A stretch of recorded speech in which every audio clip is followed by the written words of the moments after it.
Alright, we're now talking about trigonometry, the revision of trigonometric expressions. Yeah, so basic foundation of this is to know the derivative of sine x is equals to cos x and the derivative of cos x equals to minus sine x. How about tangent x? Well, tangent x, you just need to change this to sine over cos x, and then you'll use the quotient rule. It's equals to, well, this is your u, this is your v, so you use u prime v minus uv prime here over v squared. So u prime will be equals to cos x, v is equals to cos x also minus sine x, v prime is minus sine x over cos squared x. This thing becomes cos squared x plus sine squared x over cos squared x, and you know for the fact that cos squared x plus sine squared x, this equals to 1, right? So therefore, this is going to be 1 over cos squared x. You'll get a secant squared x. Alright, so the derivative of tangent x is equals to secant squared x. The derivative of secant x. Secant is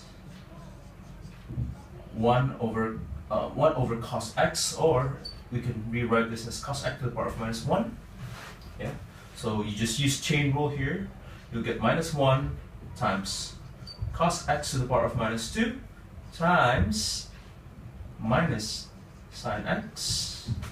So this will give you a sine x over cos squared x equals to sine x over cos x times 1 over cos x. This will give you a tangent x sine x, or I prefer to rewrite this as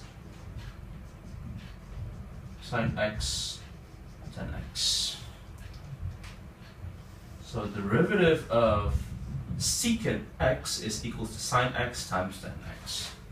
So as for cosecant x, you change this in a form of something that's much easier for us to derive, right? And then you use chain rule here, minus 1 times the outer function. So this reduces the power, and then the derivative of the inner function would be cos x. Then you will get a minus cos x over sine squared x. Yeah. So this will lead you to minus cotangent times cosecant x. So that's the derivative of cosecant x. Last but not least, the derivative of cotangent x.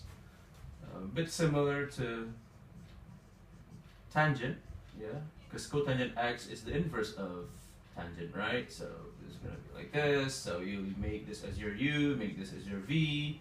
So you'll use this quotient rule formula, right? Minus sine x, v is sine x, minus u is cos x, v prime is cos x, over v squared, which is equal to sine squared x, is going to be minus sine squared x minus cos squared x over sine squared x. And you want to reduce this a little bit more. It's going to be minus sine squared x plus cos x, the whole thing, over sine squared x. And knowing the fact that this is negative 1, so it's going to be minus 1 over sine squared x. This is going to be minus cosecant squared x. So the derivative of cotangent x is equals to minus cosecant squared x. So these are the derivative of the trigonometric ratio. The trigonometric ratio and the reciprocals are here. It's given to you in the formula sheet, so during the examination you can refer to the formula sheets. Okay, a few examples here. How do you derive sine 3x? Well, again, you use chain rule here. There's an inner function of 3x and an outer function of sine something. So how do you derive 3x? Well, that's 3. And then the sine something would be, well, that's going to be cos 3x. Okay? Same thing with this. The inner function is half x squared. So if you derive that, you'll get x. Cos becomes minus sine of that half x squared. Or if you want to simplify this, it's going to be x sine half x squared. Tangent 4x. Tangent x is secant squared x, so tangent 4x will be secant squared 4x. Well, of course, you multiply this by 4, right? Or it's going to be equal to 4 secant squared 4x. ln 2 cos 3x. Again, you use the formula. Okay. For ln 2 cos 3x, again, you use chain rule, right? So the inner function, how do you derive this? That's going to be 2, that's going to be 6 minus 6 sine 3x divided by 2 cos 3x. Alright? Because logarithm is 1 over something, right? E power of secant 2x, again, the same thing, secant 2x. What is the derivation of secant x? Secant x tangent x, so secant 2x is going to be secant 2x tan 2x times 2, right? Because that's the outer function, the inner function, the innermost function, and that is going to be e power of secant 2x. 2 secant 2x tan 2x e power of secant 2x. There you go. Alright, an application question. Find the gradient of y equals to e power of x sine x at x equals to 2. So, you know for the fact that gradient means dy dx, yeah? And you know that this is a multiplication between two different functions, so you'll use product rule here, right? So, the solution to this is, well, very easy. dy dx equals to, well, u prime v plus uv prime. That's a formula for product rule.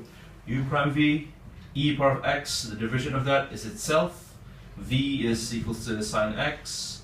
U is ex. V, the division of v is going to be equals to cos x, right? That's going to be your answer, dy dx. So at x equals to 2, your dy over dx is equals to, well, e power of 2 sine 2 plus e power of 2 cos 2. And that's going to be your final answer if the question asks you to find an exact form.